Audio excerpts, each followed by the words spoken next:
देख रहे हैं गुमान छत्तीसगढ़ न्यूज। छत्तीसगढ़ की हर छोटी से छोटी खबरों के लिए जुड़े हमारे गुमान छत्तीसगढ़ न्यूज से। न्यूज चैनल को सब्सक्राइब करना न भूलें। शिवरी नारायण मेला की शानदार शुरुआत। जांजगीर चांपा जिले के सबसे प्रसिद्ध शिवरी नारायण मेले की शुरुआत माघी स्नान के साथ हो गई है। छत्तीसगढ़ के प्राचीन और सबसे बड़े मेले में श्रद्धालुओं ने सबसे पहले महानदी के त्रिवेणी संगम में आस्था की डुबकी लगाई, फिर मंदिर पहुंचकर भगवान नर नारायण के दर्शन किए। यहां साधु संतों ने भी राजश्री महंत रामसुंदर दास के साथ महानदी में शाही स्नान किया। मान्यता है कि शिवरी नारायण को भगवान जगन्नाथ का मूल स्थान माना जाता है और माघी पूर्णिमा पर भगवान जगन्नाथ एक दिन के लिए शिवरी नारायण मंदिर में विराजते हैं। इस दौरान लोगों ने चित्रोत्पला गंगा महानदी में स्नान कर आनंद लिया, वहीं मेले का भी लुत्फ उठाया और जमकर खरीदारी भी की। शिवरी नारायण में माघी स्नान के लिए लाखों लोग पहुंचे और मंदिर में भक्तों की सुबह से कतार लगी हुई है, जहां दर्शन का सिलसिला देर रात तक चलेगा। माघी पूर्णिमा से शुरू हुआ शिवरी नारायण का मेला महाशिवरात्रि 26 फरवरी तक चलेगा। 15 दिनों के मेले में हर दिन लाखों लोग पहुंचते हैं।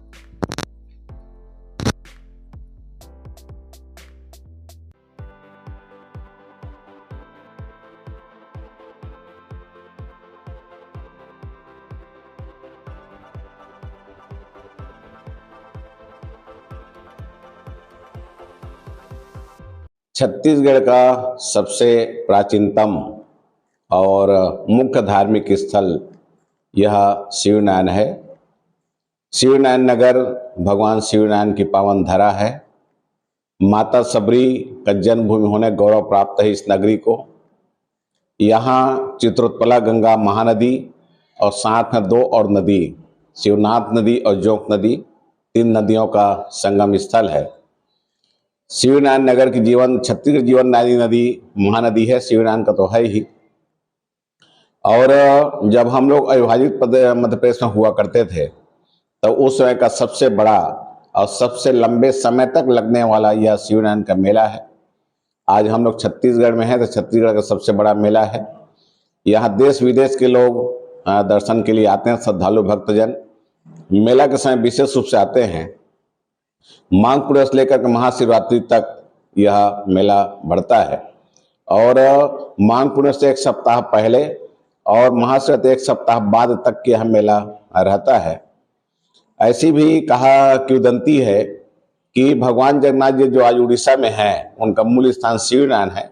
यहाँ फिर उनको जगन्नाथ जी ले जाया गया, जगन्नाथपुरी ले जाया गया और यह स्थान जब रिक्त हो गया तो भगवान शिवनारायण स्वयंभू वहाँ से प्रकट हुए हैं।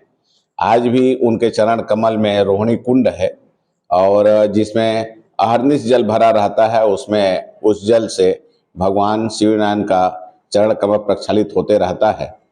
पूरे देश विदेश से श्रद्धालु जन दर्शन के लिए यहाँ पधारते हैं, लेकिन उड़ीसा राज्य से विशेष रूप से श्रद्धालु जन आते हैं ये देखने के लिए कि जो जगन्नाथ जी आज हमारे उड़ीसा में है उनका मूल स्थान शिवनारायण कैसा है, ये देखने के लिए आते हैं। और शिवनारायण मेला में जो मुख्य प्रसाद है वह ओखरा का प्रसाद माना जाता है और ओखरा उड़ीसा राज्य से ही बन करके यहाँ आता है और जो भी श्रद्धालुजन शिवनारायण आते हैं वो ओखरे प्रसाद लेकर के जरूर यहाँ से प्रस्थान करते हैं अपने घर की ओर। दर्शन करने आते हैं। शिवनारायण नगर एक ऐतिहासिक नगर है। भगवान शिवनारायण यहाँ विराजमान है और सभी भक्तजनों की मनोकामना भगवान शिवनारायण पूरा करते हैं। तो जो श्रद्धालु भक्त आते हैं लौट मारते हुए, उसमें 2 प्रकार के श्रद्धालु जन रहते हैं। कुछ तो मनोकामना पूर्ण होने के बाद लौट मारते हैं, ये छत्तीसगढ़ी में और इस क्षेत्र की भाषा है लौट मारना। दंडवत प्रणाम करते हुए अपने घर से निकल करके वो भगवान के दरबार तक पहुंचते हैं और उनकी मनोकामना पूर्ण होती है। और कई लोग ये बदना लेकर के आते हैं, कामना लेकर के आते हैं कि हमारा मनोकामना पूर्ण हो जाए, इसलिए वो लौट मारते हुए आते हैं। अब ये परंपरा परिपाटी शिवनारायण में है और बहुत अधिक संख्या में शिवनारायण क्षेत्रवासी लौट मारते हुए आते हैं। और आज त्रयोदशी है, त्रयोदशी, चतुर्दशी और पूर्णिमा को तो बहुत कम लोग लौट मारते हैं, लेकिन त्रयोदशी और चतुर्दशी को शिवनारायण नगर वासी प्रत्येक घर से निकल करके लौट मारते भगवान चरण कमल तक पहुंचते हैं। हर छोटी बड़ी खबरों के लिए हमारे गुमान छत्तीसगढ़ न्यूज को YouTube पर सब्सक्राइब करना न भूलें। क्योंकि हम आपको दिखाते हैं सिर्फ खबर नहीं, सच्चाई।